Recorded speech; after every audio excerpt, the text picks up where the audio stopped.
A lot of panelists, a lot of things to cover. I want to get started right away. So I will do that by just in a minute handing it over to Letty and these panelists to talk about John Norquist events, but I want to spend, as is typical, 1 minute on our organization and 1 minute sort of recapping a series of events we had late last week with John Norquist. So first of all, as I said, thank you for coming. This is part of a monthly event we have called CFEDC Presents. And the idea is that we bring issues to a public forum. We have in the past talked about education, we've had a school board panel, we have microfinancing, we've talked about marine biotechnology as a particular opportunity in this region. And the idea is just that our organization is put together to connect people, to further these developments, to sort of work on our identity, to figure out where we can work in sustainable economic development. This event is a little bit different. As I said, we invited the CFEDC and a bunch of sponsors late last week, and invited John Norquist, and I'll say a word about him. But we invited him last week and had, I think, a tremendous turnout. We had a series of events, and I'll show you what those events were. But the idea is, part of our mission is, as an organization, we want to, among other things, take action. We want to make sure that we're not simply talking about things, but connecting the right people. Making sure as many people as possible are involved in those things that we think are supportive of sustainable economic development in the absolutely broadest sense, so quality of life, transportation, all these things. So we said we would get together. Before he came, we said we would have him here, we would have a series of events. I think they turned out fantastically. Some of you were involved in those, some of you were involved in those, not everyone.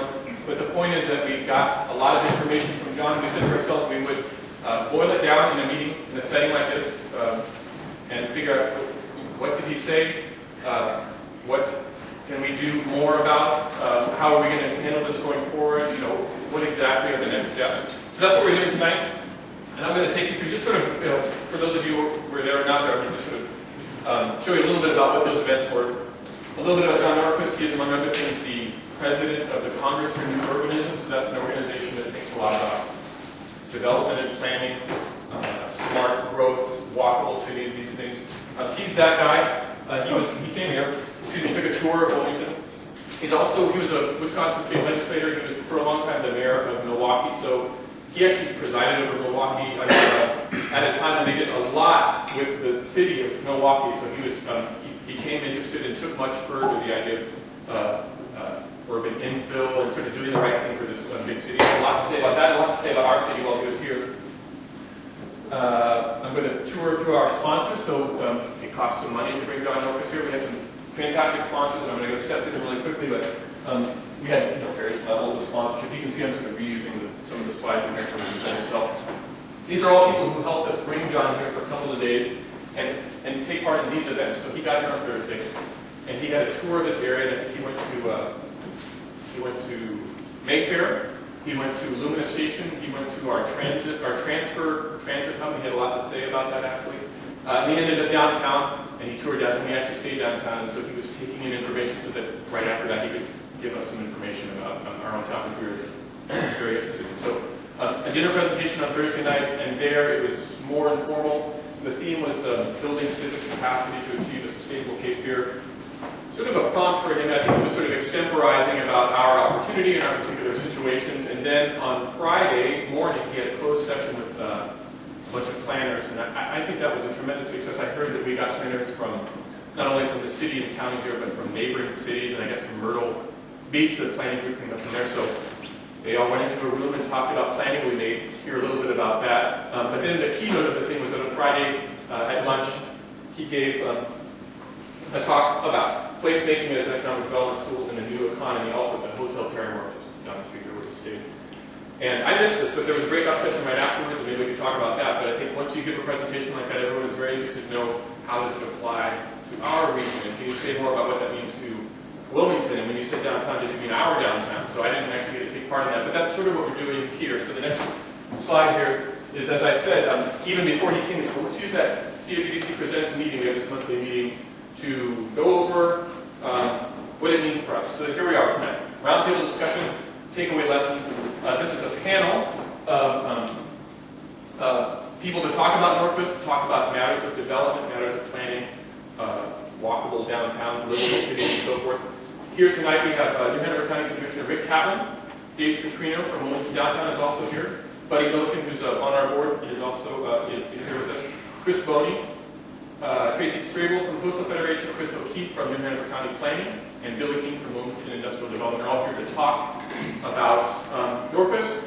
Have a dialogue. I'm going to hand it over to Buddy, who's a panelist and is also going to sort of frame this dialogue for us because there's a lot of different places we can go with this. And I just want to leave us with one thing. So one of the things, perhaps the main thing that Norquist talked about was adding value. He said, you know, if you have to boil it down, and let me leave you with this, if you have to boil it down, how are you adding value? What in what you're doing, or whatever your function is, if you're a planner or a developer or a citizen, how are you adding value? So he said that again and again. And I think he proposed, or at least we inferred that he proposed, that these are areas in which value is being added more or less. These are interesting areas to sort of frame our discussion. And let me see.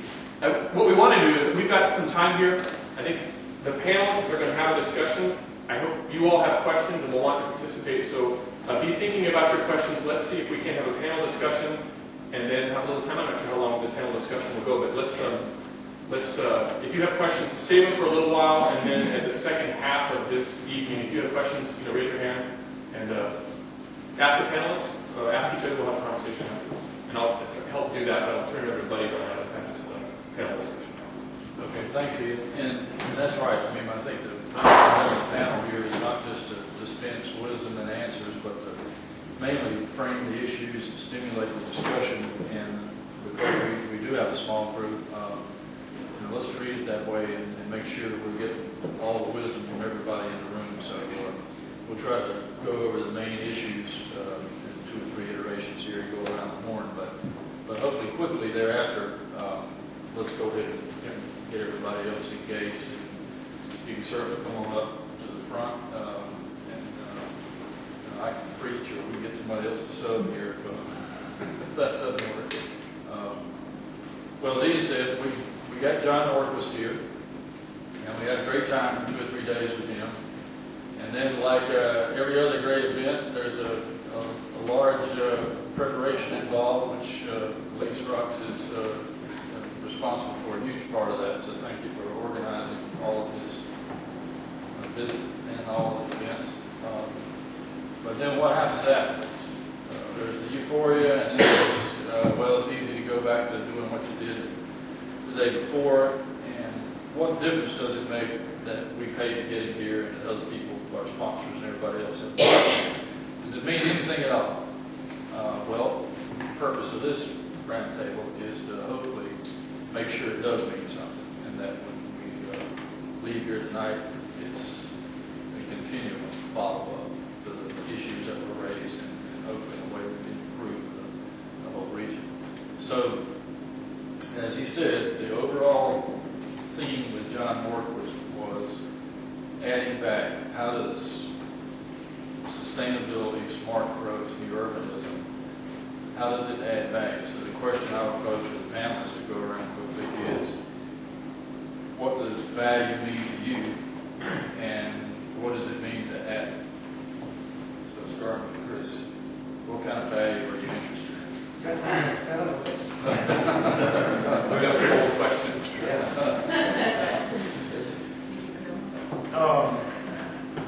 I didn't see the list. Well, quality of life, I'm a planner for New Hanover County, and the goal, sort of the overarching goal of our department is to relate the work that we do to improving the quality of life for the citizens, I guess, in general, in the county. So, in a very broad sense, adding value is adding anything to your living situation that makes your quality of life better. In regards to Norquist and his presentations, I was really interested in how he talked about creating that sense of place, creating places where people wanted to go, and especially creating places in the unincorporated parts of New Hanover County. I work for the county. Counties in North Carolina are limited in a lot of ways on the powers that we have and the things that we can do to shape the urban form. So what I was really looking to get from Norquist were some ideas about things that, given our limited abilities, we could do to improve that quality of life. He talked about a few that I think think are going to be very helpful. He talked about transportation and congestion, and his analogy with congestion, for those who weren't there, was congestion like cholesterol. There's good cholesterol and there's bad cholesterol, and the areas where the good cholesterol gathers are where traffic is there because they want to get to the place where that traffic is, and that's a sign of success. So we're going to be thinking about places in the county where traffic gathers, and we're going to determine, are they gathering here because this is where they want to be, this is where they want to get to, or are they gathering here because the network's broken and it needs to be fixed? The other question again, we're looking at? What is value? How is it added? Value. Value, difficult for me, again, I'll talk about how it was difficult for me as a county planner going into this discussion with John Norquist, who's a very well-known guy, because of his concept, because of New Urbanism. Well, it's hard to create urban form, and it's something that in the county we have to do because people have wanted to move there for a long time. It's very difficult for cities in North Carolina to move outside their boundaries and help provide an urban form for citizens who just happen to be gathering at densities that are pretty high. So a lot of what he had talked about to create communities where businesses and businesses and residents are close together. There's walkable communities. Those are the kind of things that I was thinking about going in. I was hoping to figure out ways to do it during the presentation. I think we've got some good ways to move forward. Sure. We don't have to go very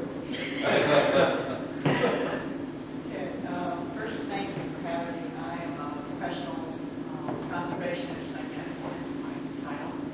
I work for a citizens-based organization, so my take on all of this is sort of tainted with the fact that I sort of live and breathe issues surrounding water quality and natural resource conservation. But I'm also a resident and someone who moved here 17 years ago and moved my parents here and raised my children here. And so I sort of have two lenses on what is value in this community. And I guess what I think is that there has to be a symmetry between all of the issues and things that you all talk about in urbanism with what we talk about as low impact development or three-dimensional development versus two-dimensional development. That is development on a piece of paper that looks at how you lay out all of your roads and your houses and your neighborhoods versus the way we like to think about it, which is how do you do that around those things that you have in your community that add value, which is our clean water and our recreation and our cultural and natural resources. And so I look for a discussion that really values what brought me here and what I think brings me people, and that is North Carolina has an amazing coastal natural heritage. And coastal heritage around fishing and swimming and livelihoods around the water. And so I think even in an urban environment, we should always embrace those things. And there's plenty of opportunities of engineering and technology for what we call low impact development, economical, makes sense from a financial and natural resource and livability perspectives. Can you describe, for everybody too, we're talking about Lynn Brown's nested diagram of, Love that diagram. yeah, This is one of, if any of you all ever get emails from Buddy, you need a separate dictionary to look up what I call Millicanisms. I don't even know half of what he's talking about, but that makes two of them. but I always learn something. And so this morning, because I wasn't able to be here Thursday and Friday, I was doing my homework and at least helping out and looking up words that Buddy uses that I don't know what they mean. But there was one diagram there that shows that the relationship between the three-legged stool of environment, economics, quality of life, communities,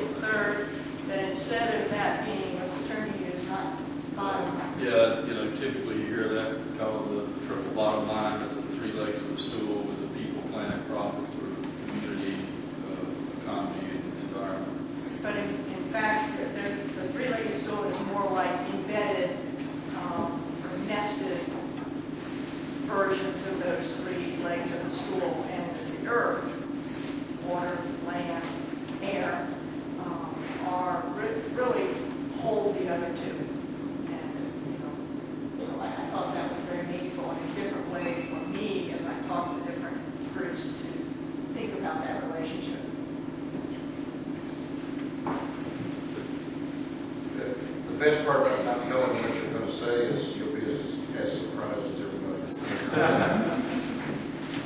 As a county commissioner, the city is in my county. And so the Riceville Beach and Carolina Beach and Curry Beach and Castlehane, the future new city, they're all part of the county. So I don't see any distinction in my definitions of what's adds value. We're all part of the same county.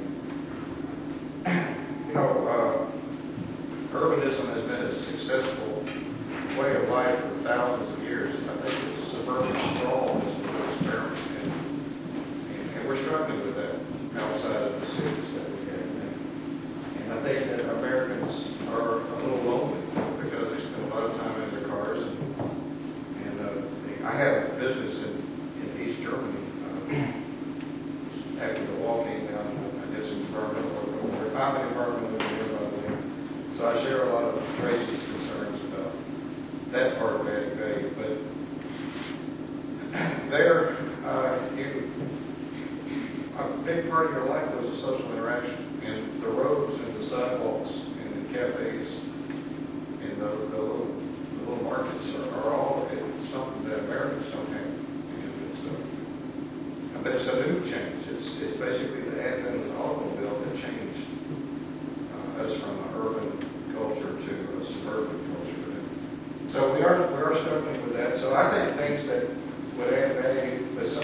I have been active in trying, from an infrastructure point of view, our ports, our waterways, and our beaches, and that's something I've worked on for decades because they're a major part of our quality of life and our economic viability here in New Hanover County. I also work a lot on clean water and clean air because those are quality of life enhancers, and they're kind of like you don't appreciate them until you don't have them. And so I think that's important, but we need to find a way to re-urbanize at least portions of our county. And New Hanover County and the city of Wilmington is a tremendous asset to the county. We've got a lot of history here, been involved in preservation. I think that's extremely important. But we need more people downtown. I'm not in the business as a county commissioner of trying to create jobs. I would like to enhance the ability for someone else to create jobs.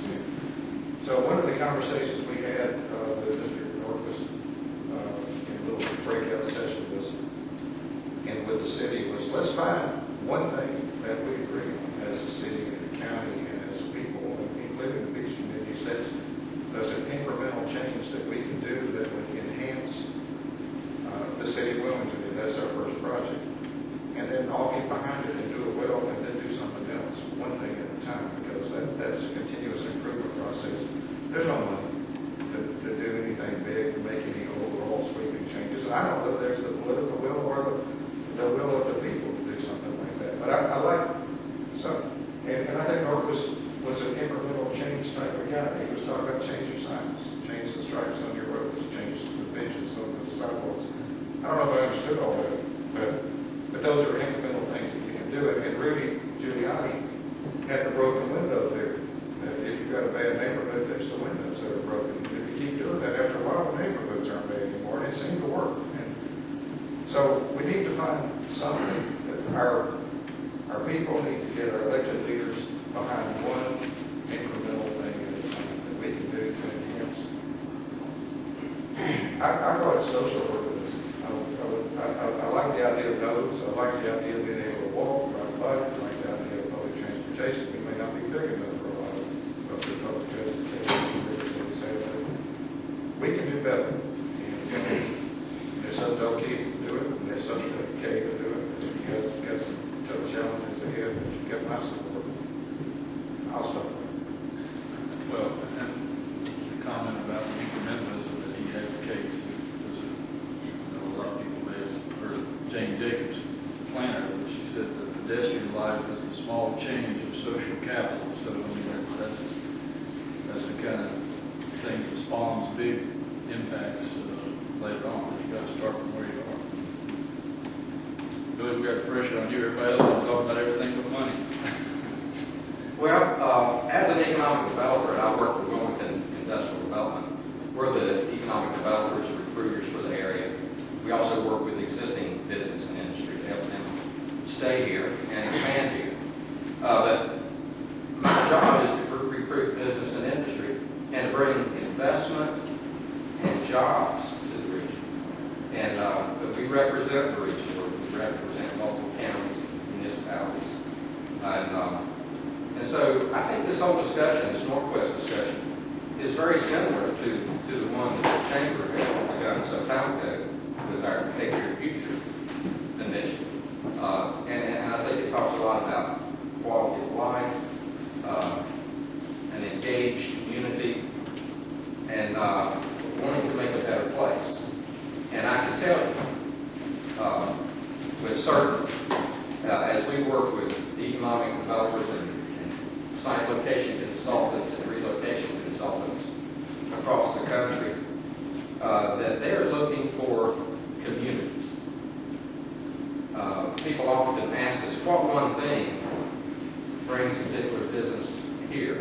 And it is generally not one thing.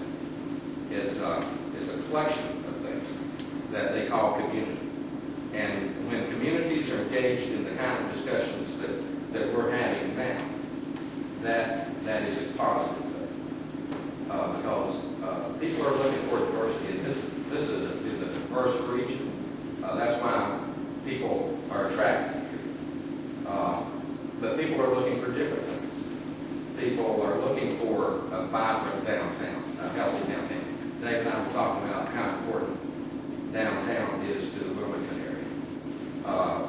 But then they also look for other things. But it's an indication. I think the conversation is an indication of an engaged community wanting to make things better, and that's what people are looking for.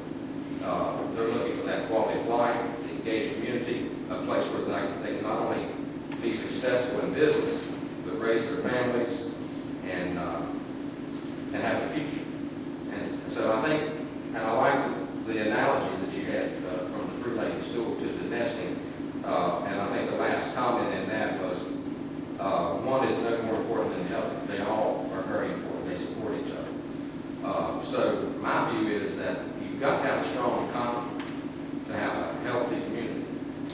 And then when healthy communities have the kinds of conversations we're having tonight, then I think that speaks very well for our desire to do better and create the kind of community that not only those of us who are already here enjoy, but obviously attracts others. Thanks. Well, I'm Chris Boney, I'm an architect, and I'm also part of the Keep Your Future group. And my focus on Keep Your Future is quality of life. Initially, I was looking at ways that we can enhance the Keep Your region, really set the table to help to attract businesses and help to attract creative class individuals who want to come into our area, and to try and enhance what we already have to make it better. When I talk about value add and what that means to me, I look at a lot of what I do, the Keep Your Future stuff, the downtown advocacy, the design advocacy side of things, really through kind of three lenses simultaneously. First is authenticity, and are we doing things that help to accentuate and enhance the special quality of place that we have here? I've lived my whole life here, and I've got a lot of sentimental attachment to things, and I know a lot of history about the area and why it is like it is, and how we got here. Are we doing things that help to reinforce the good qualities that we have here and make those better? The second is generational opportunity, and Norquist touched on this a little bit in his talk, but Jane Jacobs speaks a lot about that in her works about this community development. And in order to create positive change, you have to create positive opportunity for future generations. This is goes back to sustainability and basically development. That you want to design for the seventh generation. You want to think about your children's children. Are we doing things today that are going to benefit my children, my grandchildren, and all beyond there? And I think that we have an amazing history in the Cape Fear region of that, specifically economic development and opportunity. If you look at what the Committee 100 has done over the years and what our forebears kind of laid the groundwork for us to do at a time of great turmoil back in the late 50s, early 60s, when the railroad pulled out here. It's a history a lot of folks that live here don't realize or understand just the enormity of that effort at that time. It's remarkable that we are where we are, and it's because of a lot of people that fought forward a great deal. And the third thing is you've got to have people in the pocketbook. And I talk a lot about this, and Dave's going to kick me because he always hears me tell the same story over and over again, or some variation of that. But, I went to Virginia for graduate school and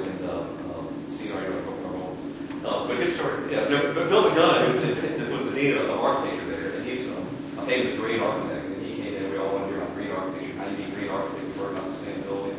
And he opened up a seminar in this room full of kids at rapt attention. And he came in like an Armani suit and said, all you folks that think you want to be great green developers, which you really, green architects, y'all need to go to business school, you need to learn about making money, because that's the only thing that matters. And that's what I'm here to teach you about. You can do all the great things you want to do, but if you can teach someone how to make money being green, you're not going to get anything done. So you have to have people in the pocketbook and trick them into doing the right thing. So I think that economic development and community growth is really, and development activity is really the same thing. Somebody's got to make money doing it for us to be successful. Whether you like it or not, that's the truth. And that's what we have to find ways to help the private sector and others make money doing the right thing, then we'll all be successful. I'm Dave Citrino, and I'm the chairman this year of WDI, or Wilmington Downtown, but I'm also a person who builds and develops, and I'm really, if I could wake up and do one thing in the morning, it would be urban infill development. And I followed Norquist, and he really was very influencing on my career, especially when I met him almost 7-8 years ago now. But when he made the comment about value, three things popped in my head. And those three things, I have had balance among everything that you're looking at. And when someone says they want to add value to downtown and they want to do something, to me that means that that project will be great if it can do this, if it can contribute positively to the environment. It can contribute positively, whether that's not necessarily the wetlands or the things, but to the social, cultural pieces. It's also a successful project if it can add to our tax base. That's something that I'm a big fan of. Is something, don't raise my taxes, earn more, do more. The third piece, though, is that project has to be profitable. It has to be profitable for that person who takes the risk. It has to be profitable for that person, whether it be that developer that takes the risk, or that person that buys it and owns that. It has to have something there. So when I think of a project that adds value or that brings value, it's doing something very specific, and it's doing all those things well. It's making the place look better. It's adding to our tax base, and there's an economic benefit to the people that created it in the first place. How are we doing on time here? Well, let's see. Let me extrapolate forward here. We're loose. It is 10 to 7. What would be good? Would it be good to open it up at 7:15 or 7:20 or something? Let's go around more, maybe one more something round.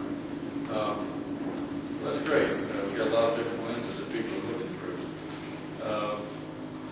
And there's at least, I think, some consensus on the nested triple bottom line that we're all trying to look at adding value ultimately to the quality of life through preservation of the regional ecology and through a robust culture and profitable enterprise. So let's move to the conflicts. Where's the tension in the goals? Where do you see the impediments or the obstacles in trying to deliver a high quality of life, Chris, to the transportation system? Now, transportation system fundamentally is to connect people with each other, transport goods and people. So regarding the settlement patterns and where we are now, the the way we've arranged ourselves in the landscape and transplanted human culture onto a natural system.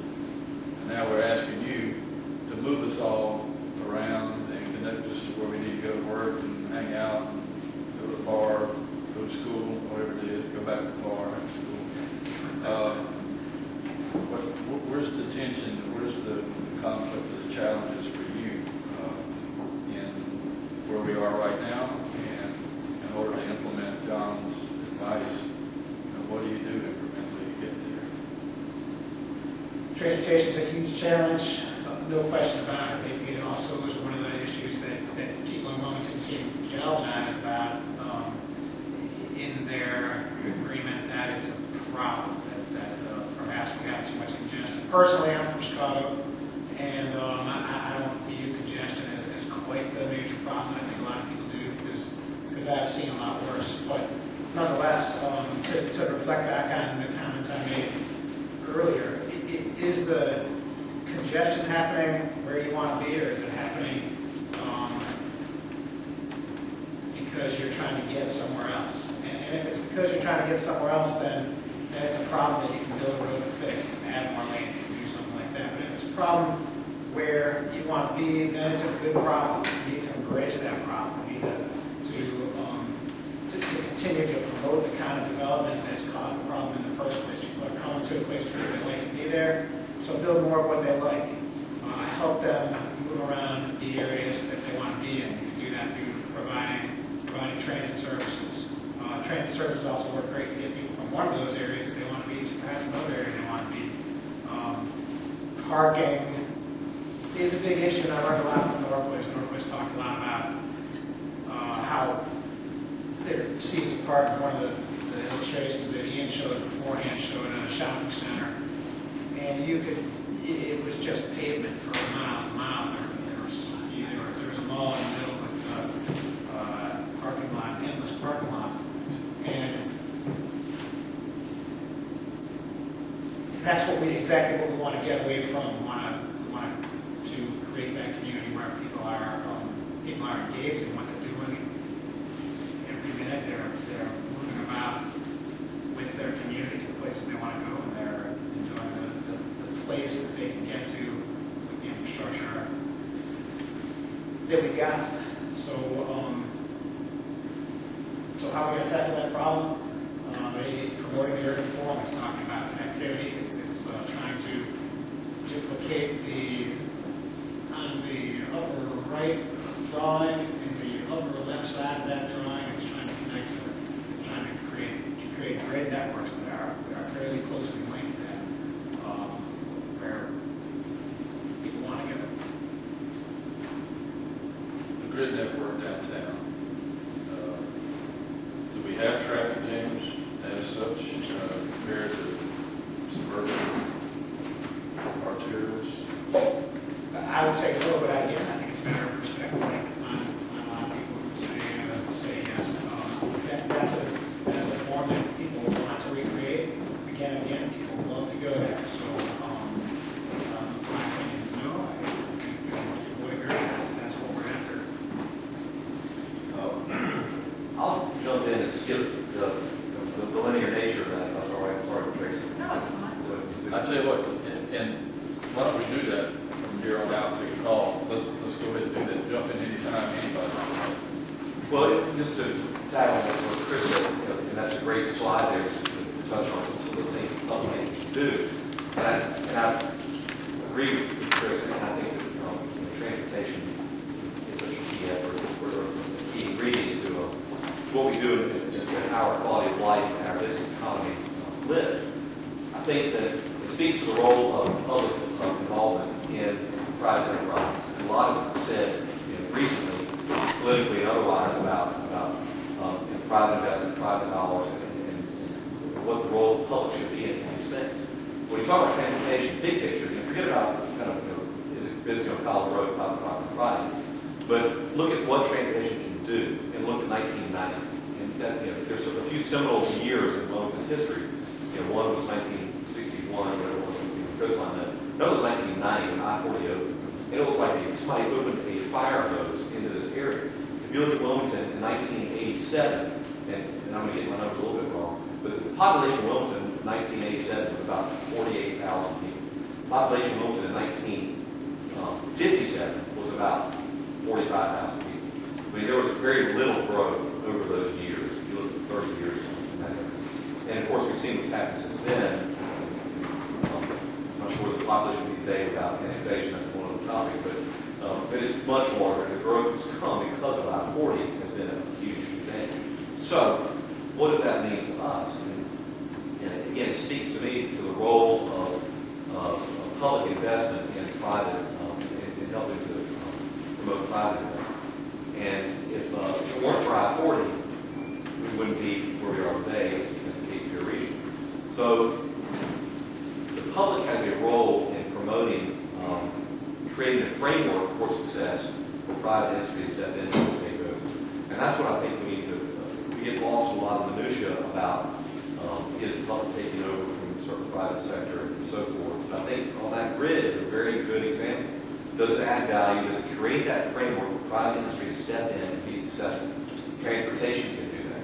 Land use and zoning, we can have a whole discussion about that, and Kay and Chris are very active in that.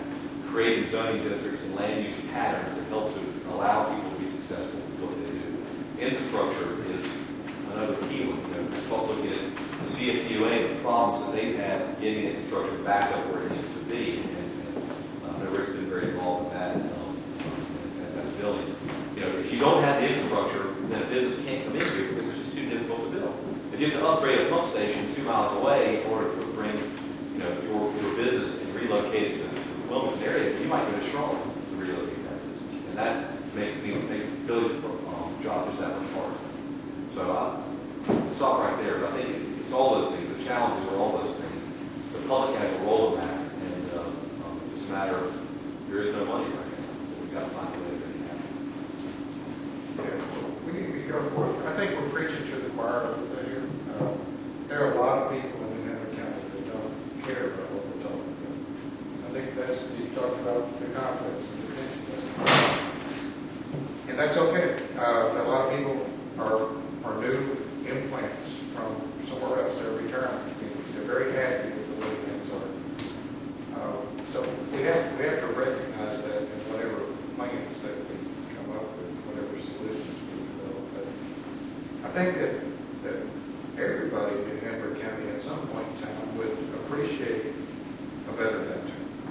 I think they would appreciate a more cultural opportunities. I think they would appreciate more entertainment maybe.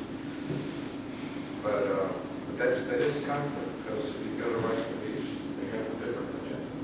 They're actually trying to do a little bit of what we're talking about here in Riceville Beach. Pleasure Island, they are an island. If they can close the bridge, sometimes they probably will. So we have different segments of the county that have different viewpoints. But I agree with Chris, if the traffic is, if the congestion is where you want to be, that's good. It's where you want to go, it's not.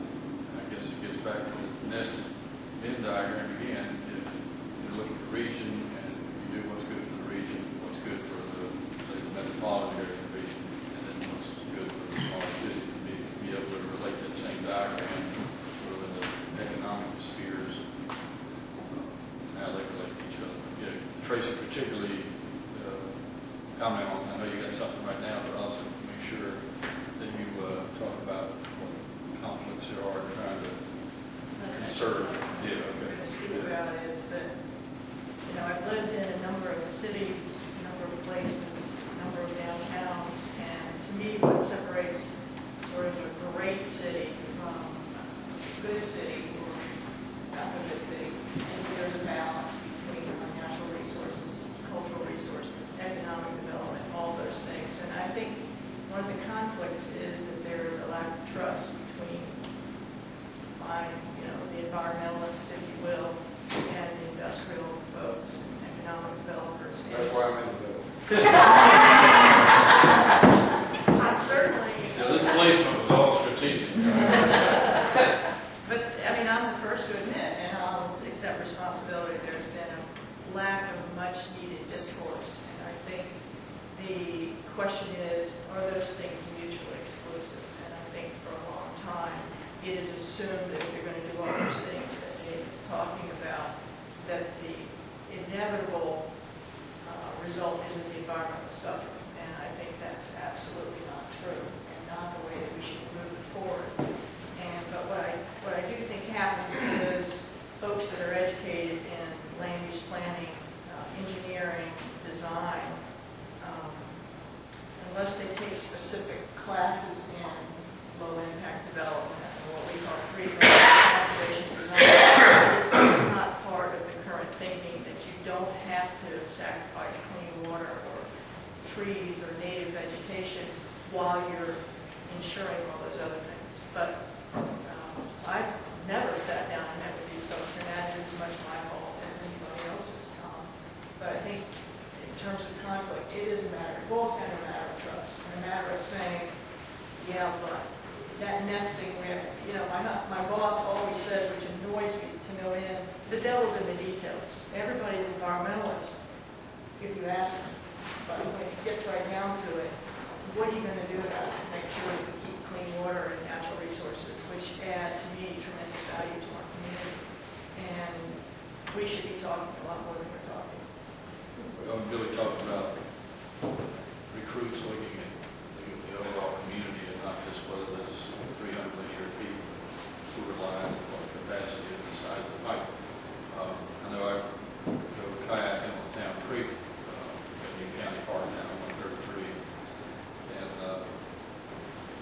you know, part of the reason I enjoy living here is because I can go downtown and I'm from Charlotte, 498 people that went out. We didn't tip 500 until I was halfway through college.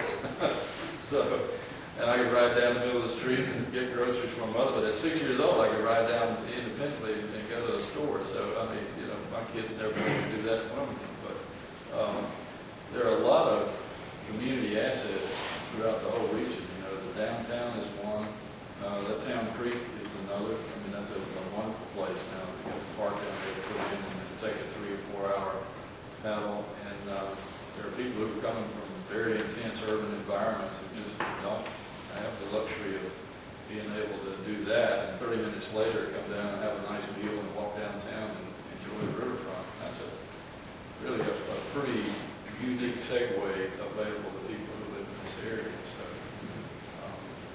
it's definitely part of the same, part and parcel of the same people. Think you got anything to add on conflicts? Well, I do want to talk about what Dave talks about, this urban infill and urban redevelopment and what Tracy talked about. As an environmental engineer, I see urban infill and brownfield redevelopment as the most environmentally sustainable thing we can do. And so from an environmental point of view, that's something that we should all embrace. Because not only does it use existing infrastructure without taking up green space and creating more transportation costs and a lot of other infrastructure challenges, but it adds to our social environment, it adds to our walkability, it adds to all the other things that are quality of life. So I agree with you on that, David. If that was the one thing that we could agree and focus on, I would support it. It's not that hard. But it is that hard, and that's where I think, if I can interject a little bit, I mean, it is privately very expensive to develop downtown.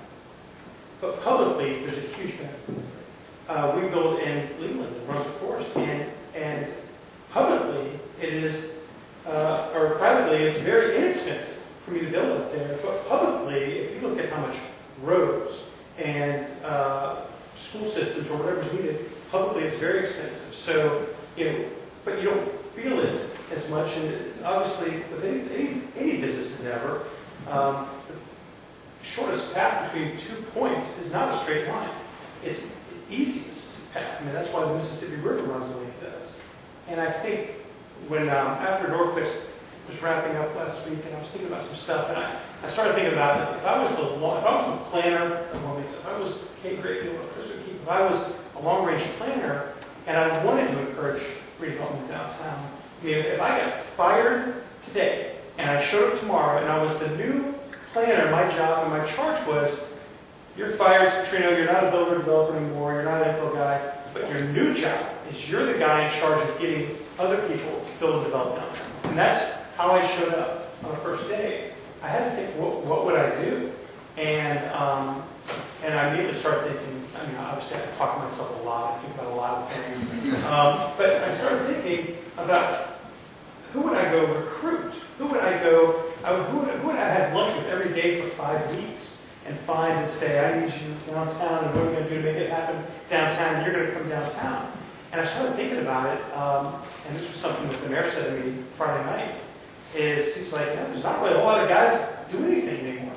I mean, he's kind of right. I mean, half the guys I know are bankrupt. The other half of the guys I know are packed up their stuff and left. And the other half of the guys I know are like, I'm not doing this anymore. I'm sure that they'll come back, but it's not like there's a whole deep set of people who are going, man, get me in there, coach. I want to do some urban infill development. I mean, they're not. And I'm only doing it because I really don't know how to do a whole lot of anything else really well.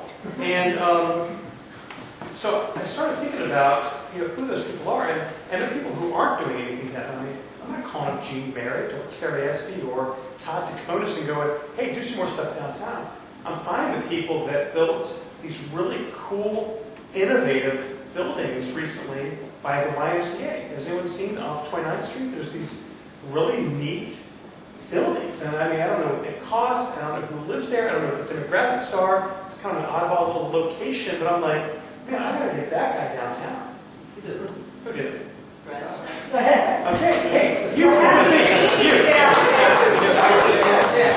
with me. Because my thinking is, that's the guy, if I'm the boss man of getting infill help downtown, I'm figuring out how to make it so that everybody wants to be there, and then I'm getting the smartest guys and saying, look, you're obviously not afraid of innovation. I mean, builders, by their nature, abhor. They don't want anything to do with innovation. They are not, the builders don't go, I think I'll reinvent the wheel. They do whatever somebody else is doing, and then they put more brass on it, or they put more pieces of crown molding on it. They don't do anything innovative. And I think if infill, which is not really that innovative, but it is unusual, I think any opportunity you can find those people who are willing to try that, you get them here, and then you say yes to them on whatever they ask. Because they've already done stuff. You've already seen a track record. You trust them. You trust them until they give you a reason not to.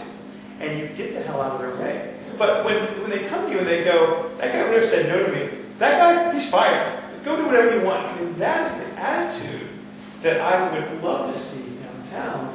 And I'm not saying you give it to the guy who's got the most dough or the biggest mouth or contributes to the most politicians. You give it to the guy who's already doing stuff and trying things and recognizes that there's some level of failure there. But you and I, we have lunch tomorrow. I mean, who are your calendar?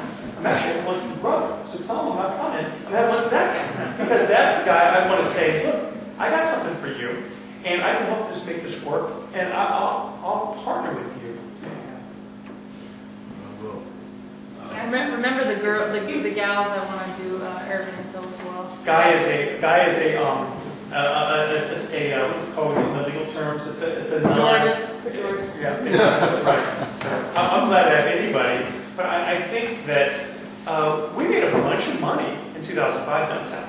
Not because I'm really that smart, but because I just happened to have my timing right, and I had enough product in the market. And I thought that my big mouth would allow me, hey, so if that guy's making money, let's go do more what he's doing. Not a whole lot of people showed up to do something. Now, a lot of people came in and bought land and were very speculative, but nobody actually showed up with their hammers and their nails and did projects. And that's what kind of scares me, because if you want to see whether or not you're kind of a leader in something, you got to kind of look behind you to see what's following you. And I think what really made me nervous in 07, 08, as we started to see the economy slow, there were a whole lot of projects. There were very, very ambitious projects, but there were no 1, 2, there's no 2 to 4 or even 12-unit projects on the books downtown. It was either the View or what they were going to build the Rhinoceros Club site. I mean, there were these big, huge, there were these 300 units at the Gateway project. 300 units doesn't make any sense whatsoever downtown. But an 8-unit project, anywhere downtown should kill it, should do really, really well. So it's a pretty good description of some of the impediments and obstacles. What were you, about a quarter hour now? Okay. propose something for everybody. We're the Cape Fear Economic Development Council, so the reason for bringing John Norquist in, the primary reason, was to have him talk about how placemaking can help grow a sustainable economy and allow people to make money and generate jobs, both in the region, among spawning small businesses, 5 to 10 people, and also attracting people from outside here. So, love all the quality of life. Love to be able to walk around and say hello to somebody and be within 20 feet so you don't have to raise your voice, and be within 70 feet so you can recognize facial gestures and have a conversation among the other members of the human species, and that's wonderful. But as Billy said, if people can't make money and they don't have resources, then things stop getting maintained. It starts to be sort of the low hum of the machine starting to wind down.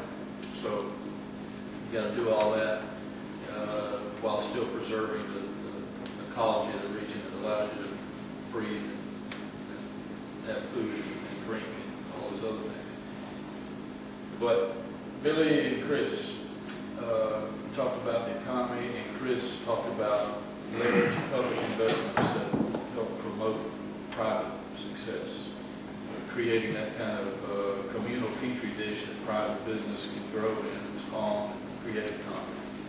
I-40 being the largest, I guess, leveraged sort of public investment to benefit our area in the whole last century. Well, we're out of money, so now we got everybody's a visionary. We see where we need to go, but oh my God, there's so much outmoded infrastructure out there. We got settlement patterns that don't make any sense for compact, multimodal transportation networks. We got to go retrofit a tremendous amount of sprawl infrastructure that's out there, and we've even lost money, let's say, to maintain even the good parts of what we got because the public treasury was depleted. So what do you do to find the money? Are things like tax increment financing, where you assume that something's going to be prosperous and you pay back the bond with the increased tax revenues that come from it?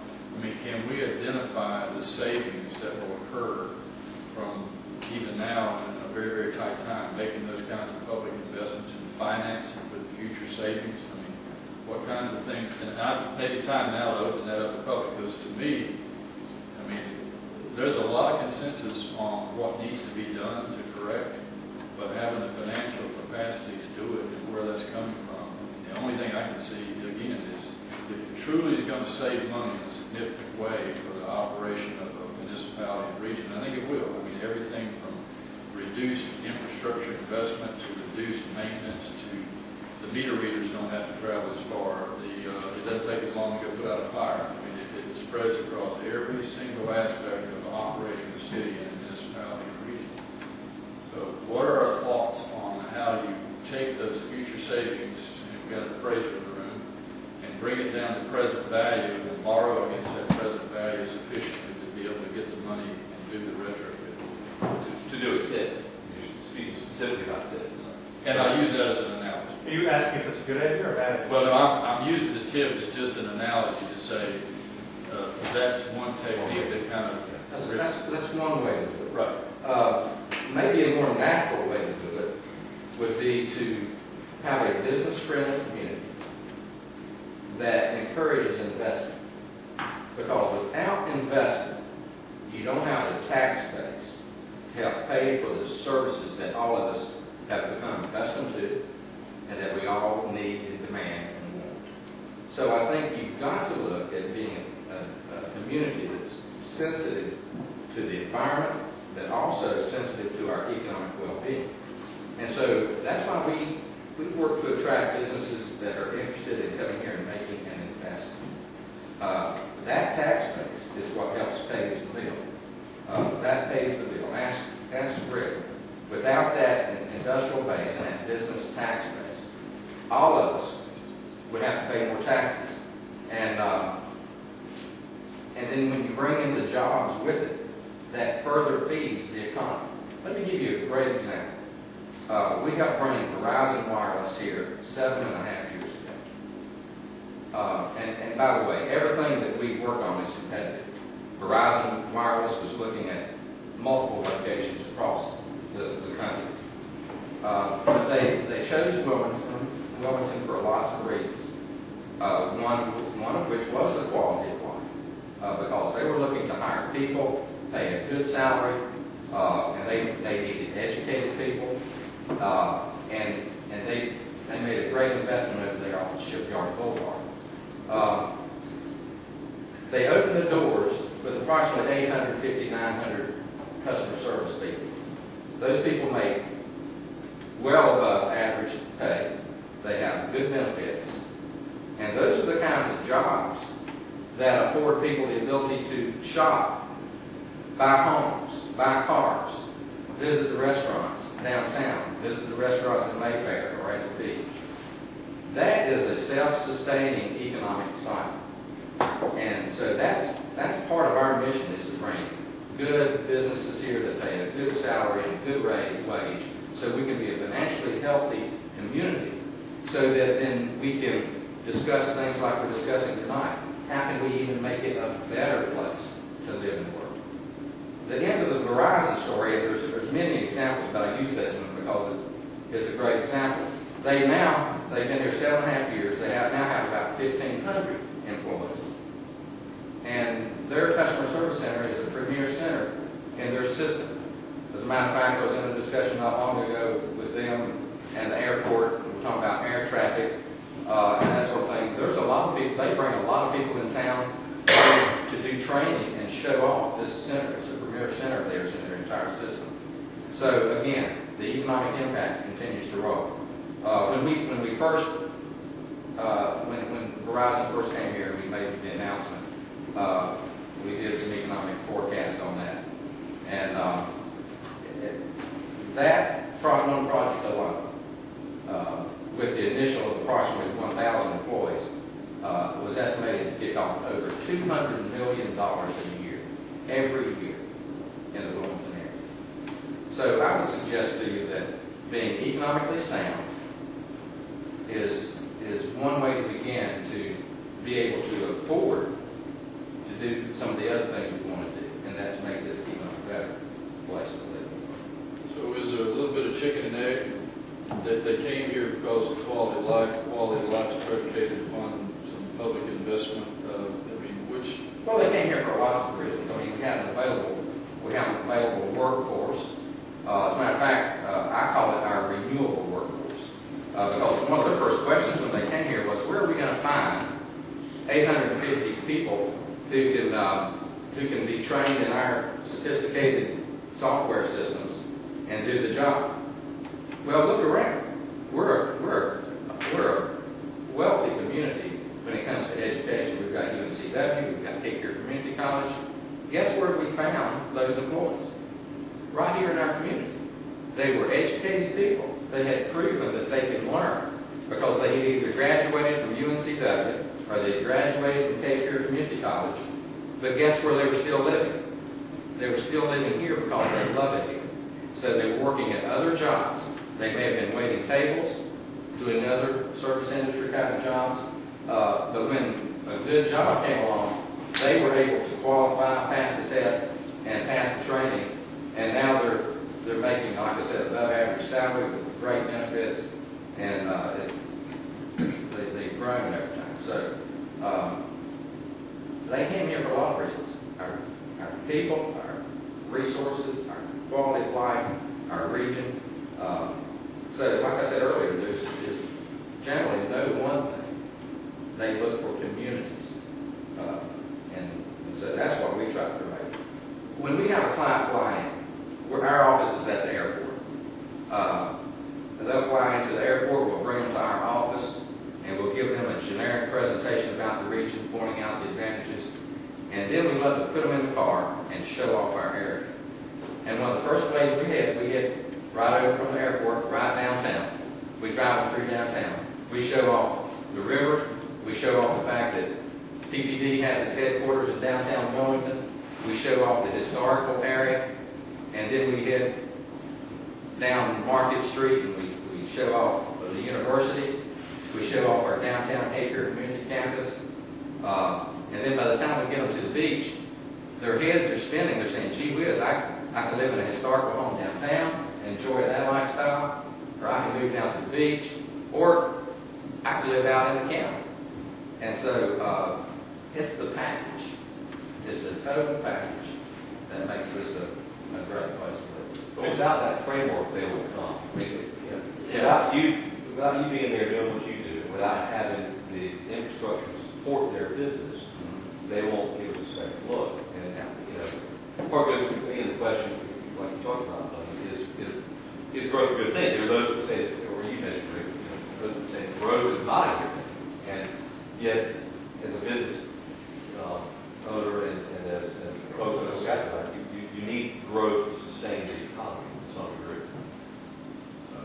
I think just to continue the chicken and egg, Billy, and just support what you said about Verizon, we talked in another meeting, or maybe at Norquist, about the fact that, at least in the case of Verizon, they came here and then they said, would you make sure that we had what was a sort of bike lane access? I mean, in other words, to support the idea that you get the growth first and then these people become citizens and want other things that are good for everybody. I think they... Absolutely. Yeah, good point. I was going to try to tie it together. Thanks for reminding me. The point is, those are the kinds of people who have the energy, the time, and money to then further improve the community. Because Verizon has, around back, they have a cafeteria, they have a daycare place, they have around back, they have a volleyball court. So these are active people. And so the bike path, those people are interested in those kinds of things, and they will support those kinds of things and help finance those kinds of things, and they will use those kinds of things. So it all is a cycle. Hang on a second. Now, I do support growth. There are some people in the county that do not. Oh, yeah. Don't misunderstand me there. Just while I've been for a second. We also have our industrial base. But we have a tourism economy here that is huge. I mean, just absolutely phenomenal. And everything that we can do to support that, we need to. And I think we're doing a fairly good job with that. And then we have a budding international economy. The state ports is what we've got there, and they're trying to retool themselves a little bit. And I've been working with them on their foreign trade zone, and Howard Caps actually put the seed in my endeavor on what we could do at the airport. We've got 160 acres at the airport that's got water, sewer, and roads and rail. So we're looking to expand that foreign trade zone to the airport, which basically allows some federal duty incentives to businesses that help them with their cash flow. And what that does is that opens New Hanover County up from just looking at a 180-degree business market to a 360-degree business market where the rest of the world can be our customers. And if we can start bringing in those international people, they're going to like what they see, they're going to want to live here, and they're going to want to invest their businesses here. And so that's something that we talked about a little bit, and we'll be working together on. Rick, one thing I know you've been working on is the EPA issue. And I know this is a kind of delicate thing, because on the one hand, the non-attainment issue is we want to protect our environment. And so, there's some, speak on the environmental side of, well, if we don't, if we have those standards, if we have those higher standards, then we have a better chance of protecting our community. But I was really interested that one of the things that John Norquist talked a lot about at our dinner Thursday night was when he was mayor, they kept saying, when we need to get on this list of, suffering, communities so that we can get this money and so that we can get this special attention.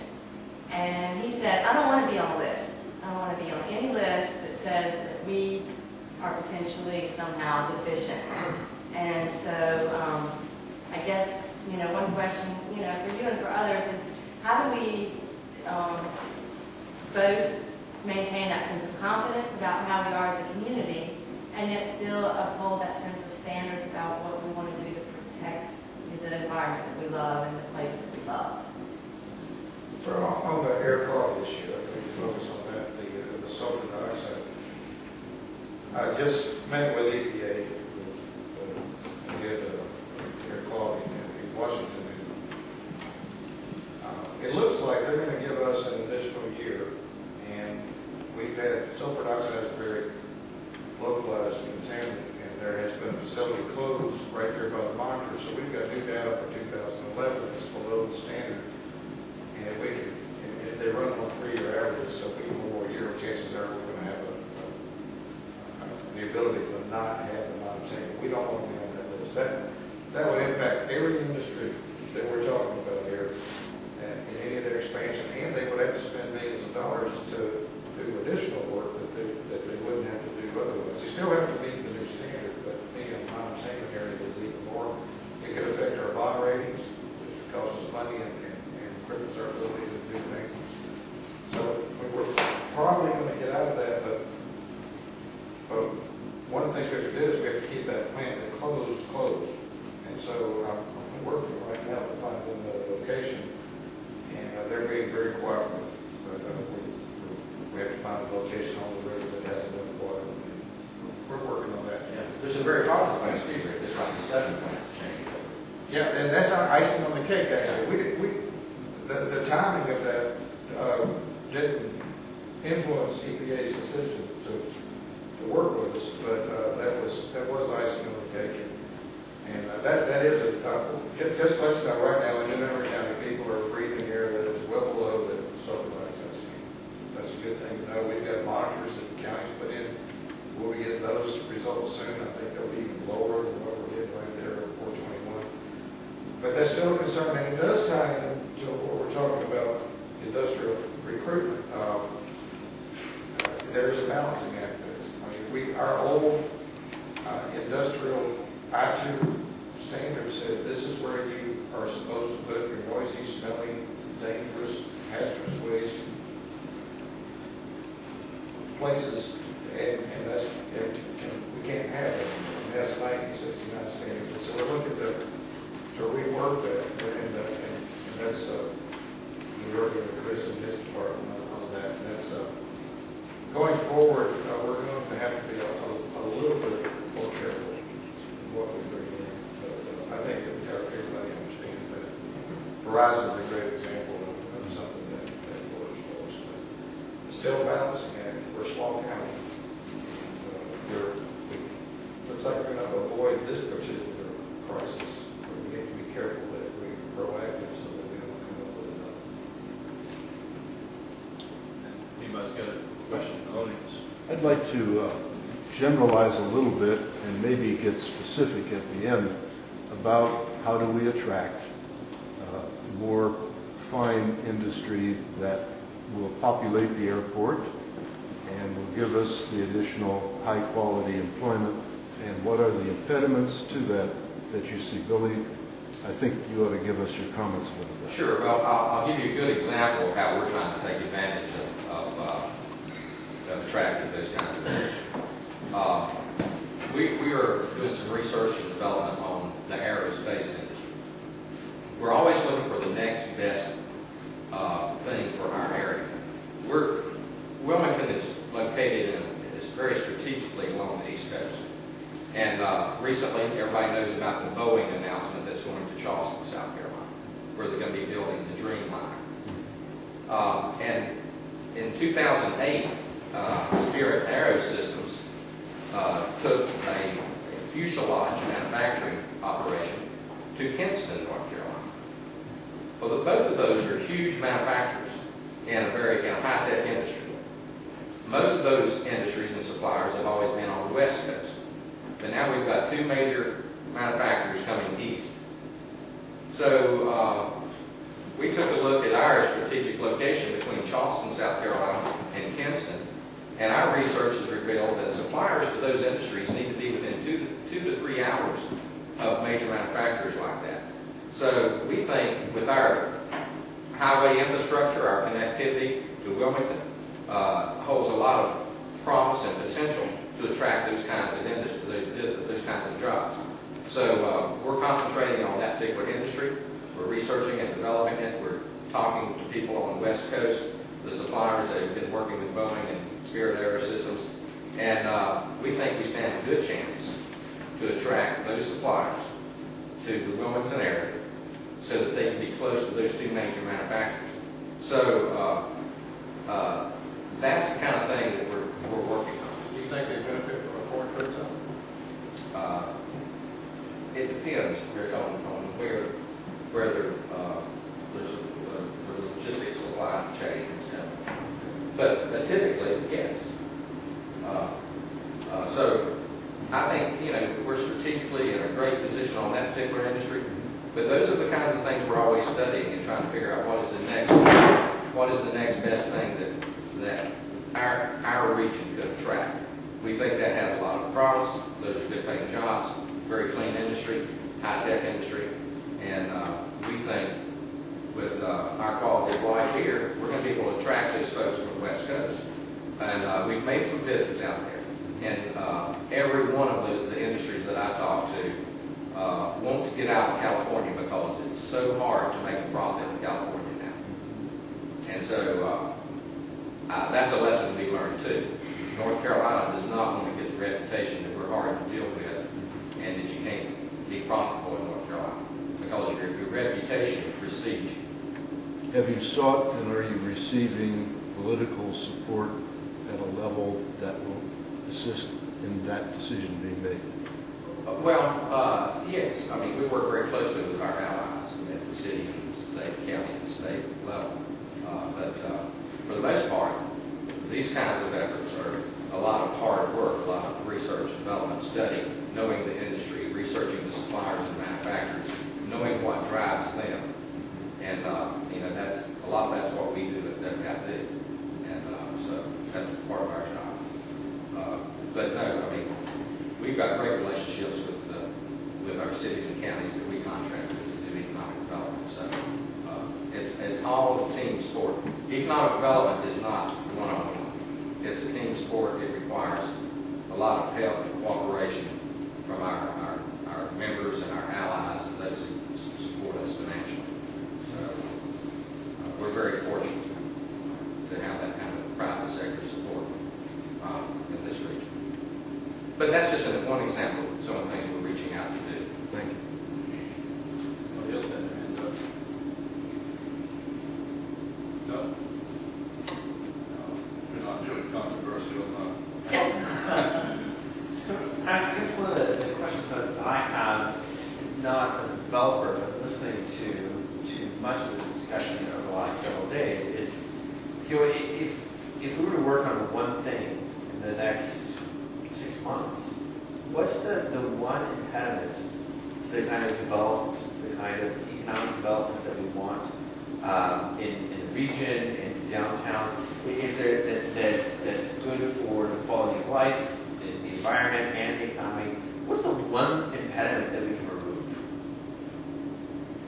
I think Dave touched on it.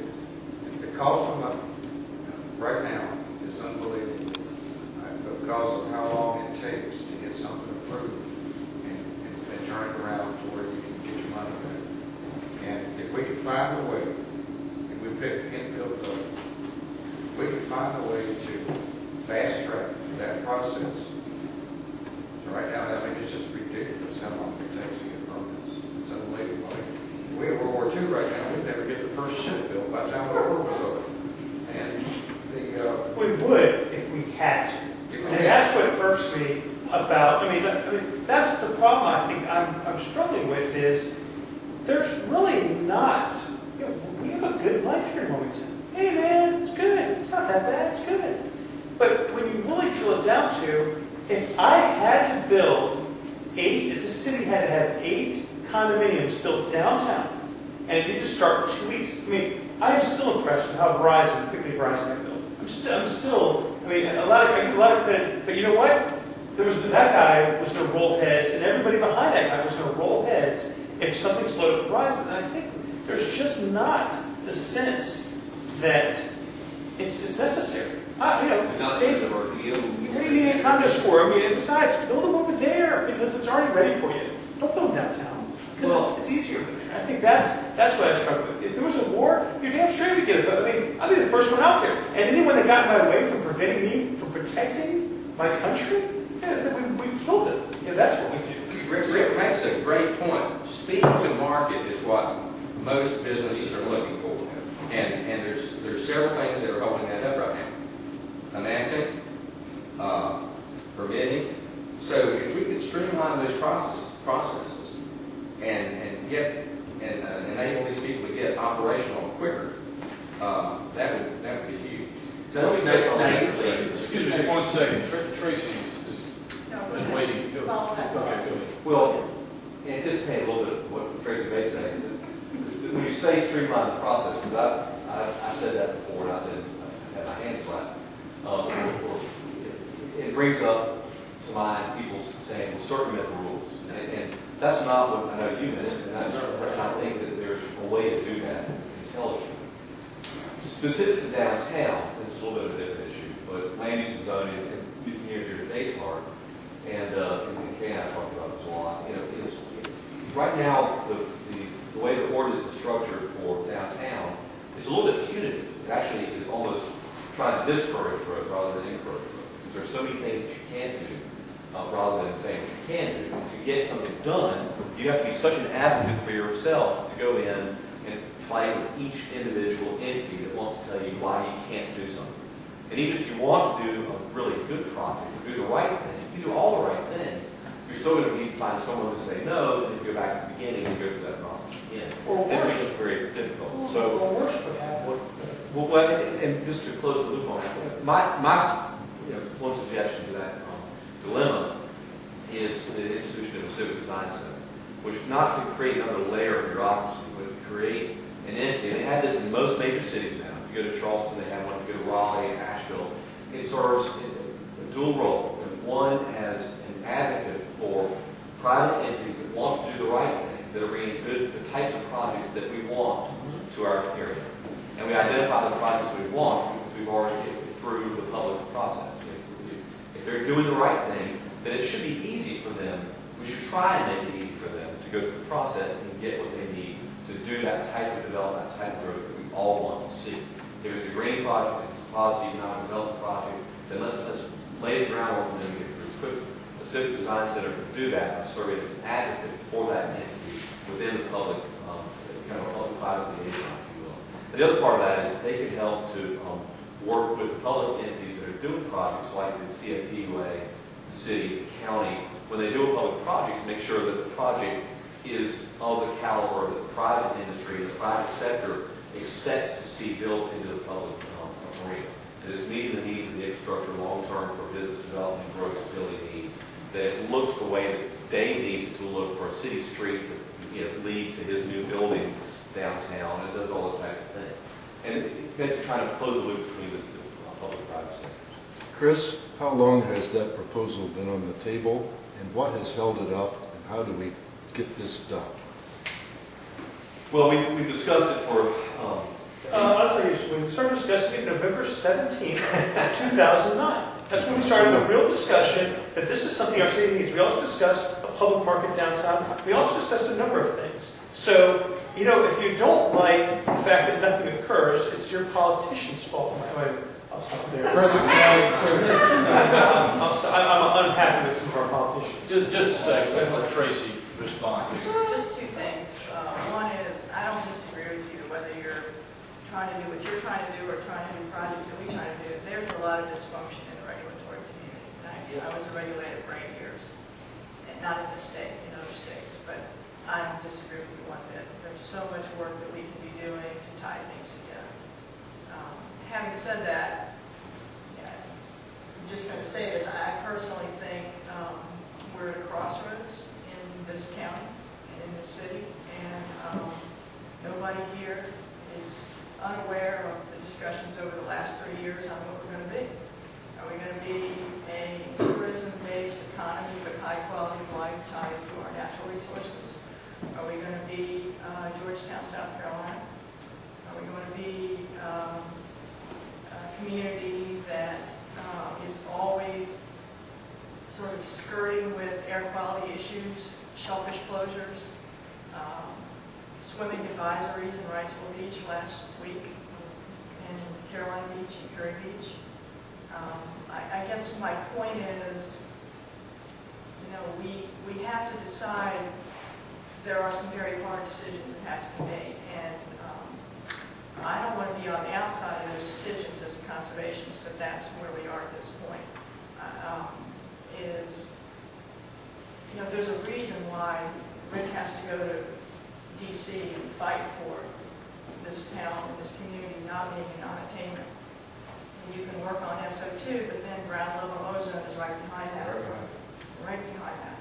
And there's a reason, and instead of the conversation being, well, we certainly dodged that bullet, the conversation ought to be, this is not where we want to be in a community where our populations are in risk of having some serious health standards. And I'm going to just speak for myself, not as a conservationist, but as a resident.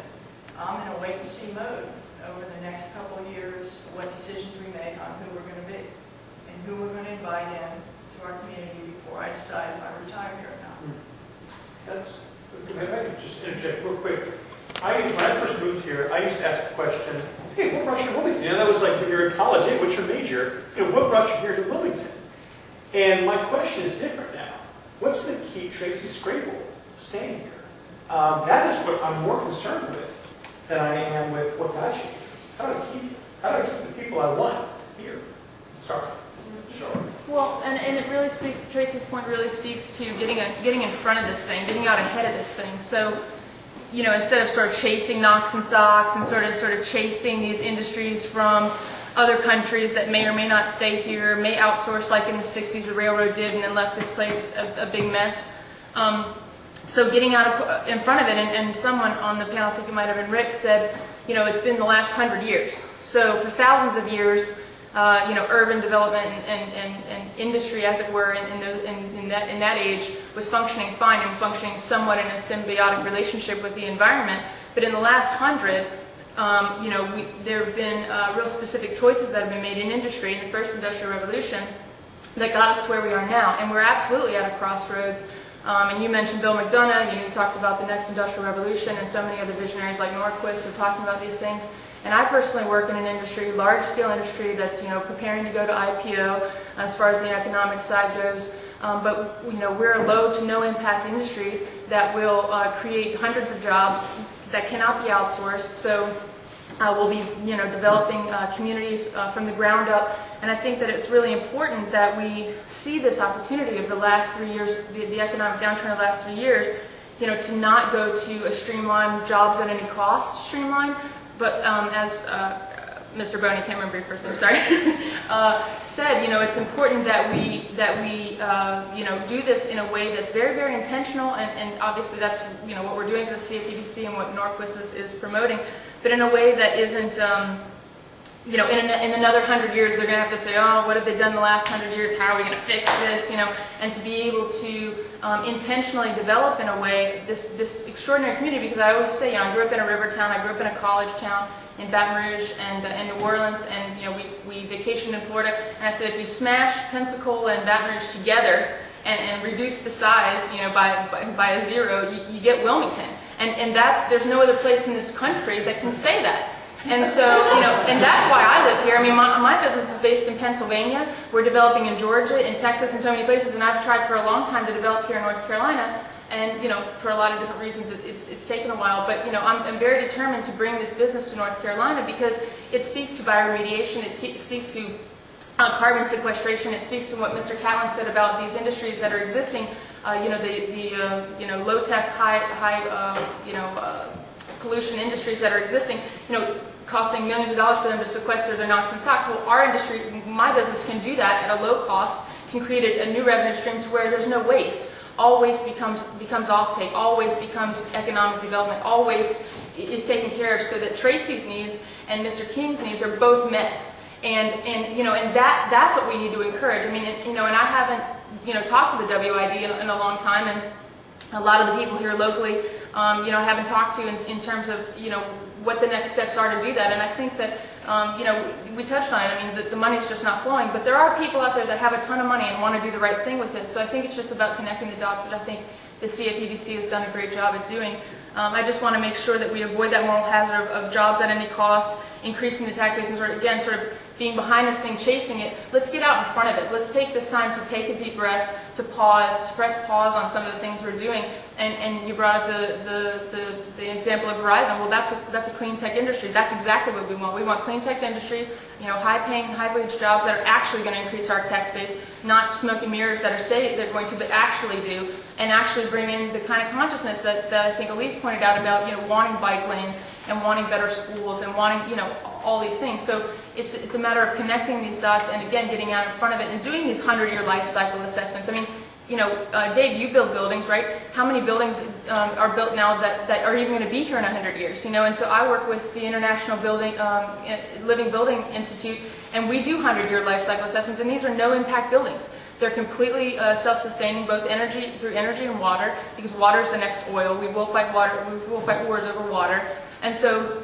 Again, if we can use these sort of visionary techniques and do it from the ground up and the top down. So because Tracy talked about social capital, so it has to come from the top, it has to be from the policymakers, because that's why is China #1 in renewable energy, because there's no Congress, there's nobody fighting back and forth where nothing can get done. It's just a small group of people saying this is what's going to happen, and then it happens. So it has to be incremental change, like Buddy said, all of us on a community level, but it also has to come from the top. Both things have to happen, and it has to happen now. Climate change is no longer in dispute. Everyone understands Sure, it's are you real. saying that, and this is a question, going back to what Mr. Kagan said, I certainly agree it's not the role of government to create jobs for people, it's the role to get out of the way and let the industry come and create those jobs. But are you saying that it's the role of government to establish a long-range plan? I think it's absolutely. I think exactly. Planning, regulatory issues, like I said, need to be resolved and streamlined in the sense that. Can we hear from the panel? Absolutely. Sorry, I didn't mean to ramble on, but. That's exactly what I picked up too, Showers, was that vision. That vision is what is lacking. That in our office for a long time we were saying that we create great plans so that they can decorate our shelves. But that's not what plans are supposed to be for. They're supposed to be used, they're supposed to be referred to, they're supposed to be followed. Until the non-attainment issue, we really had very little interaction with WID. I don't think that's a good thing. I think that we need to be working hand in hand. We being the planners in this region, we need to be working with the economic development people. I'm personally thrilled to be affiliated with EDC because we're thinking along those lines. I think that the city and the county together hopefully are going to be starting on a joint planning effort here in the near future, next fiscal year, starting sometime after July 1st. And the vision that we create has got to include all the elements that this group has talked about, that we've talked about tonight. Shar, if we could just get a fraction of what you talked about into the vision. I mean, it's where we need to go. But yeah, I'm not a planner, so I'm advocating planning right now, as you were too, and I think it's got to be key. It's got to be the cornerstone of how we move forward.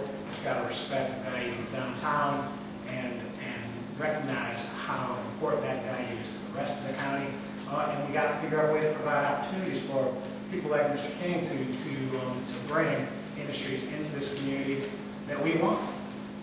But the opportunities got to be there. We have to have opportunities in place for those industries, for people, for all of the diverse needs that we have while protecting tourism. Well, Chris, in response to what you just said, I'm glad to hear that you and the city will be working jointly after July. Pardon? We hope. We hope. But I'm excited about that because I feel like as a planner, landscape architect, working in both the county and Wilmington, we have what is called a long-range land use plan, which was a better model of what was done earlier. And the thing I think it lacks is what Tracy was touching on or talking about tonight, is if we, in that planning process, start looking at where are our tributaries and rivers and things we want to acknowledge. These are things that we're concerned about and they're sensitive. That kind of thing needs to be shown on a long-range plan. And then when, for example, the Market Street study that had just been completed, to me, it would be helpful if we could come up with some kind of a incentive or some way of encouraging a property owner, for example, Carr Avenue and Market Street.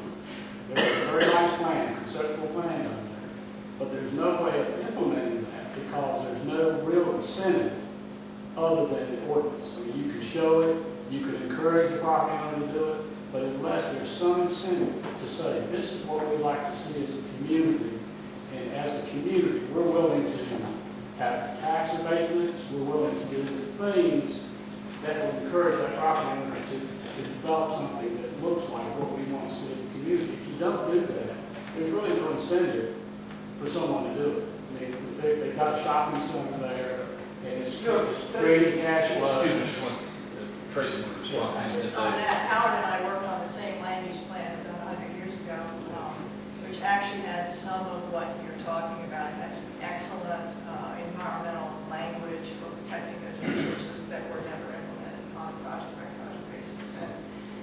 But I have to give big props to the city of Wilmington because for the last year and a half, we've been doing a project with the city of Wilmington following the model from Portland, Oregon, which is called, I always get this wrong, gray blue, gray green, and our project is called gray to blue. The idea is to take your environmental resources, your natural resources, water resources, and use them as a starting point for planning for infrastructure over 10 or 15 or 20 years.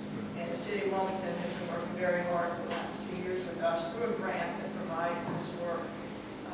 And it's hard work because Dave Mays is practically apoplectic about the fact that he doesn't have any money for infrastructure right now. So to talk about protecting, the environment as a starting point is a tough thing to talk about.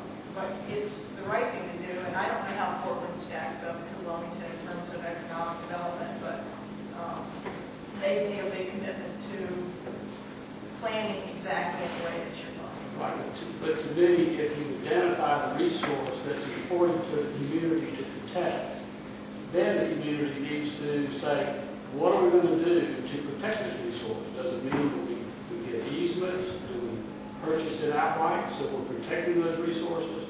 And those are the kind of hard decisions that, to me, a community needs to make. Is this important to us? Are we concerned about these issues? And then you've got that quality of life. You protected the really important things. And then the things like the infill, Market Street, where basically that plan is looking at transportation in walkable communities. That's what it seems to be trying to encourage.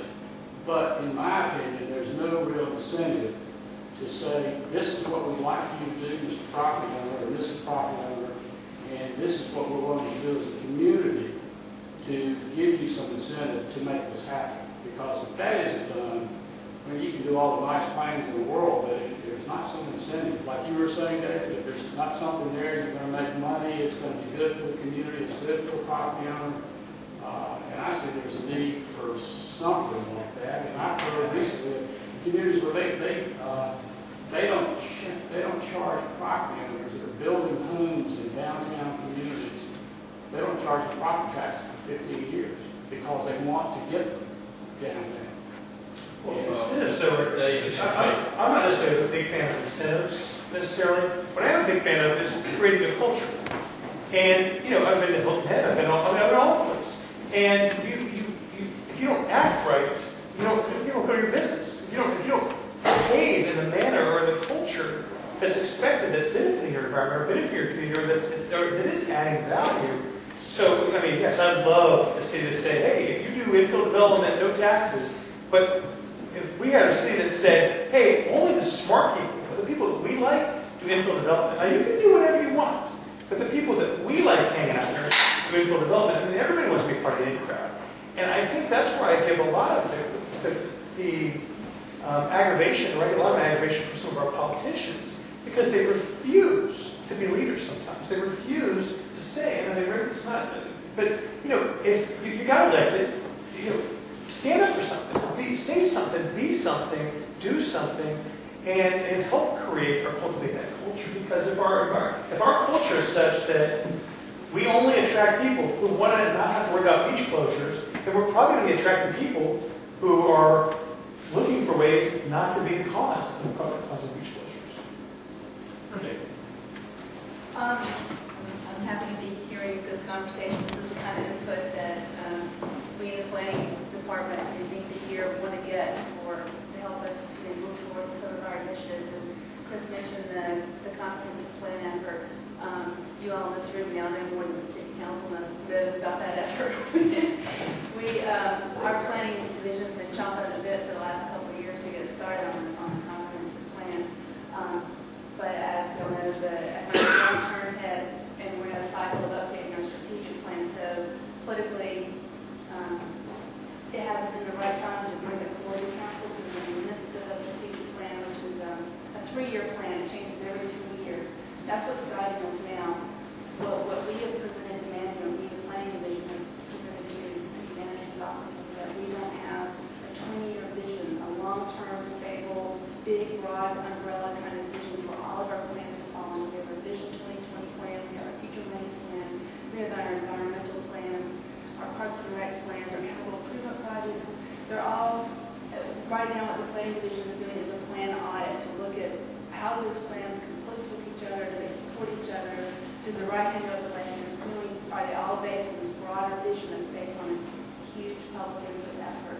We did that with the future lands plan. That's as close as we got to a comprehensive plan. That was laying the groundwork for a comprehensive plan. That took us a year and a half. We did a year's worth of public input for that plan. And as I think somebody said, Tracy said there's a few gaps in there. It doesn't cover all of the aspects of planning and growth that we needed to cover. It's more land use related. The Canada comprehensive plan is more sort of environmentally related. We need that big umbrella. We're missing it. We did a benchmark study of cities in the state. There's 35 cities that have a comprehensive plan. We don't have them. The cutting edge cities have them. All the larger cities have them. Whose responsibility is it to do that? Whose job is it to have a comprehensive plan?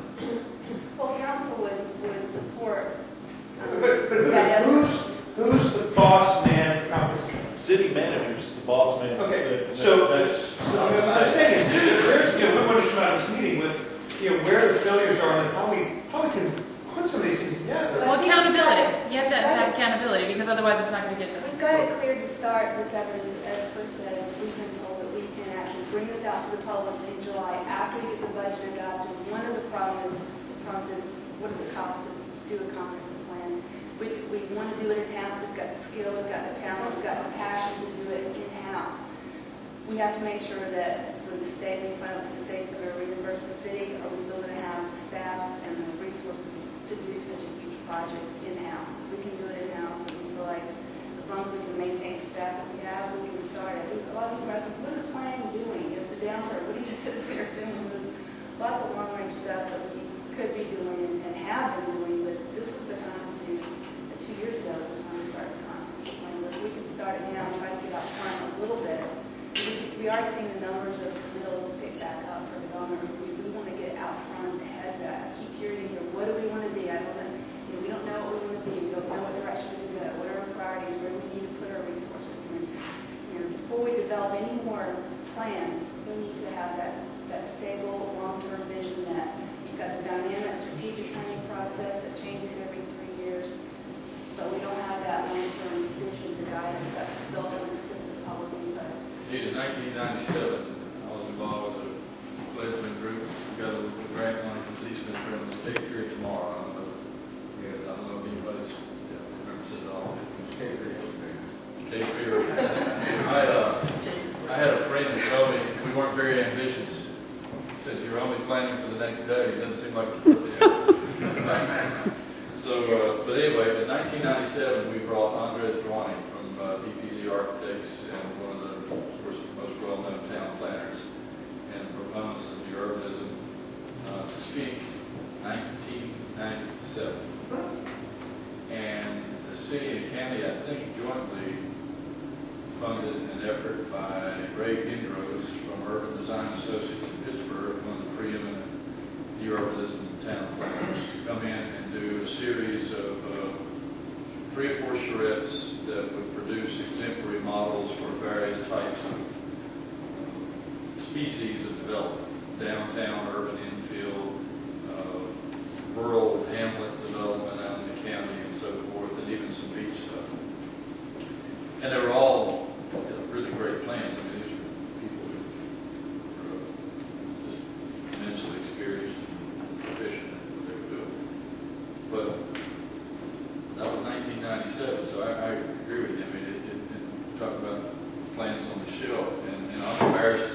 was, what have I done, really, I mean, what the K through market, we had a few resources, but we, Rahm Emanuel said, what is it, a crisis is a terrible thing to waste.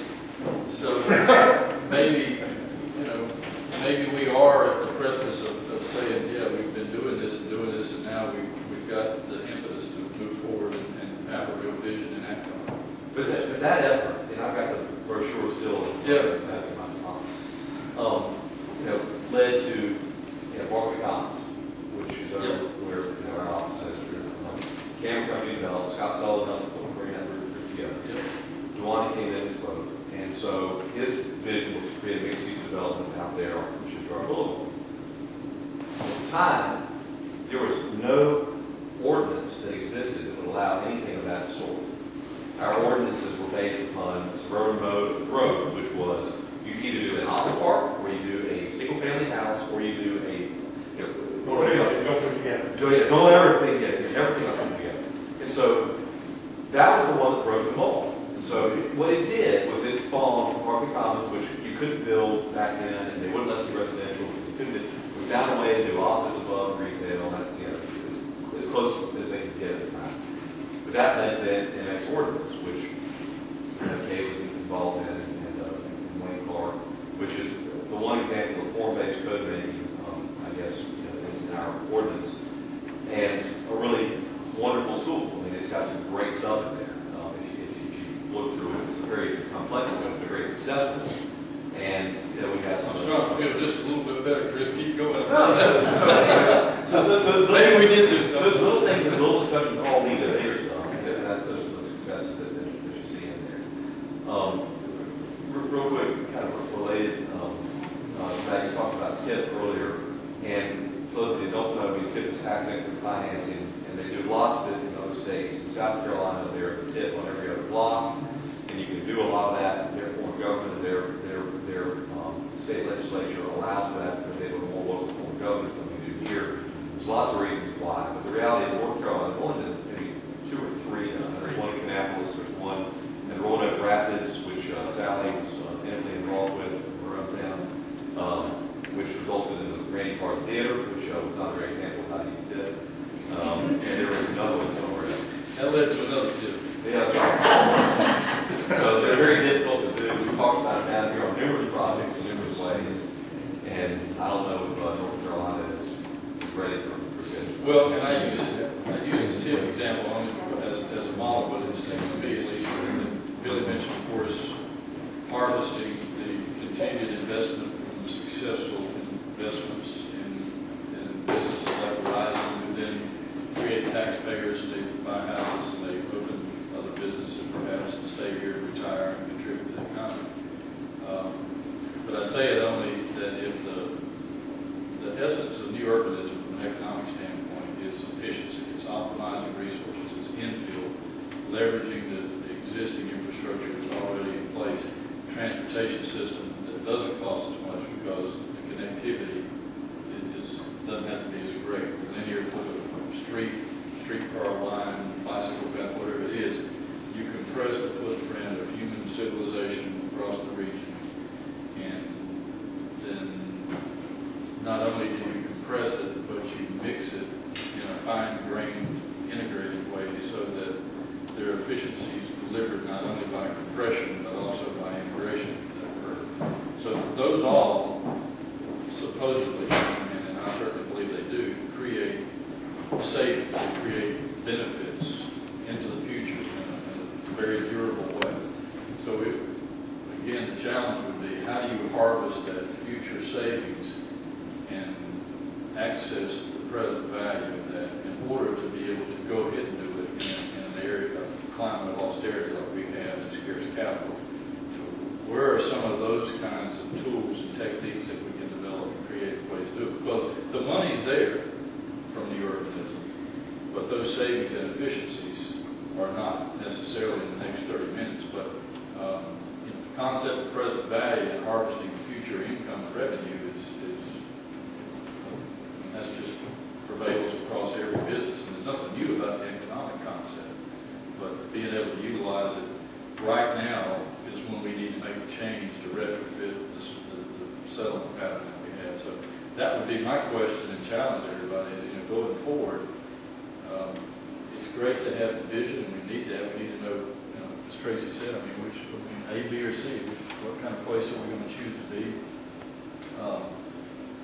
But it's just critical to finding capital to do it, whether it's harvesting existing businesses that are already here or finding creative ways to have the public investments. Thank you. I'm not really sure what it is I want to say. Well, I just don't worry about that. I just got through rambling for a minute. So many things have gone through my mind since all of you have been talking. It's hard to keep up, but so I'll just pick a few things. One is one of the things we all like about Wilmington is its diversity. But another way of looking at that is fragmentation. And I think it would be just as easy to see Wilmington as one of the most fragmented places that you could possibly be from almost any way that you cut it. When I first got here 18 years ago, living downtown was what attracted me here, and immediately got involved with issues about the new potential development on the river. Within a few months of being here, I naively had a hearing with the city council then, and expressed to them the need of a plan, because there were all these things going on, and there was no integral plan to make sense out of things. And as a designer, the very notion of design is coordinating various events into a coherent, unified entity that has some value that's bigger than each of those events themselves. And I spent at least half the time that I've been here beating my head against the wall, offered to even build the model of the whole downtown, volunteered to build it. Gordon was going to help me with it. And we have actually built some. And when we talk of vision, I got to the point that I was really turned off by the word vision, because everybody that wanted to do anything, no matter how hideous, talked about their vision for doing it. But I would say that as an architect, I'm a very visual person. And so if you throw a booklet on my table and said, this is the vision for Wilmington, do you want to live here? I don't know. But if you throw a real vision, something people can see, all of us diverse, fragmented people will be able to say, wow, I can live here. Coincidentally, I didn't know I was going to be here tonight. The last few nights I pulled the book off the shelf on urban design because I've been doing some thinking about it. It's a book that I've had for years, never really gotten into, but suddenly it just started clicking. This book is really good. And I learned some really wonderful things, but every page was a vision of some great urban plan through history. And then there was a little bit of text that gave that plan some meaning. And you read that text and you can lose yourself for hours in those images. And I really believe that we started off talking about the economics. And the truth is, 3 years ago, 4 years ago, we took a nosedive. Everybody took a nosedive. So our region is hurting no differently than everyone else in America. And if all of a sudden everything came back to normal, I think everybody would go out with their hammers and T-squares and computers, and we'll start drawing and building as fast as we can go. But when I first came here, the city was developing Vision 2020. Again, another book, and certainly I'm sure some good things can be traced back to that plan. But there is no vision of this county.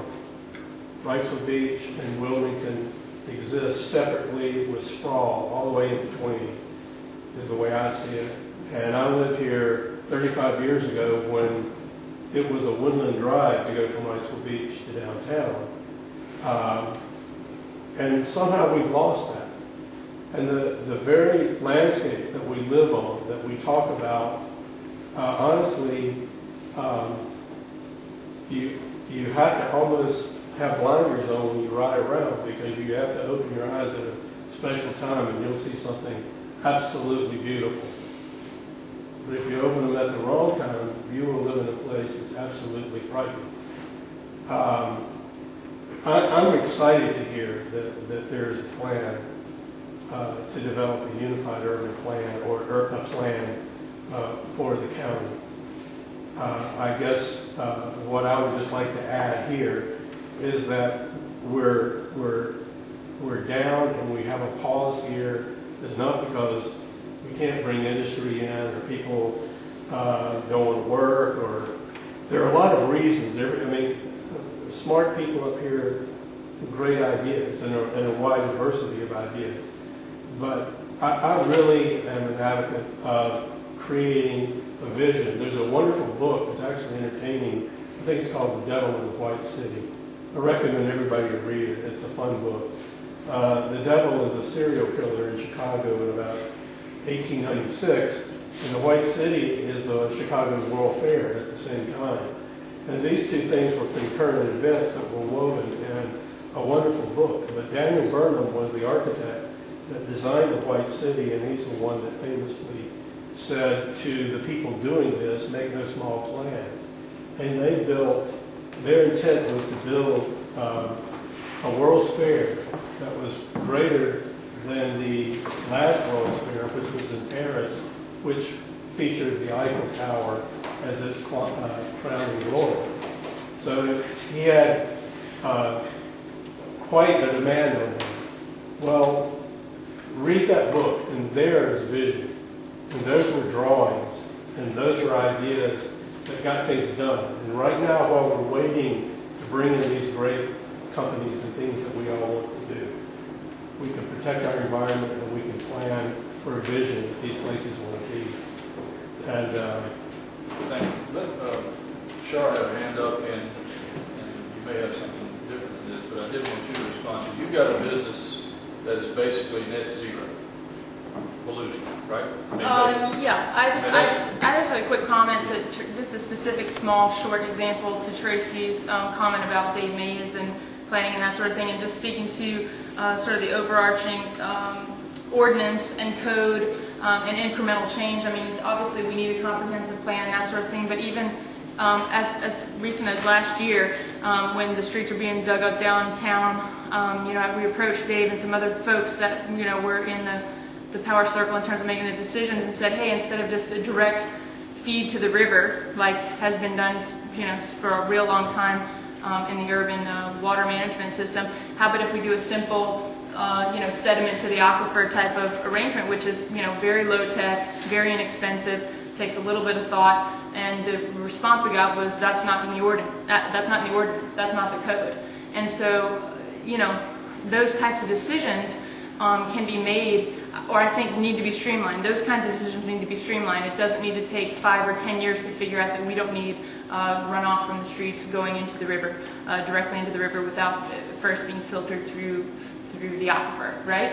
And so that's a specific example today, not in 1997 or any other time, that where the wrong decision was made, and it was based on not having the policy in place that's required. And I'll just add to that again, to give credit to the county and the city. New Hampshire County worked, and Brunswick County worked to adopt a low-impact development ordinance 2 years ago, which is non-mandatory, but the idea, it was a collective effort of all different sectors to say we can do exactly what you're talking about, protecting the environment at the same time as we're doing development. And the upshot of that was that the effort was then made to talk to those state regulators who are holding up the works, and there's a lot of them, to basically say, you'll give permission for a stormwater pond because you absolutely can. I mean, that makes sense, and that's what we do. That's two-dimensional design.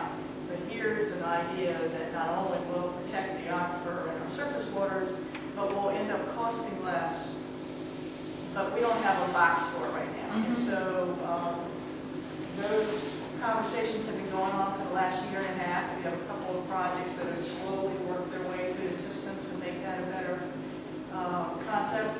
We just got grant money recently to do a total redesign of a existing Harris Teeter development plan that Swain Associates is working on, and to show that using a low-impact development design, you can save money and do what's called conservation design.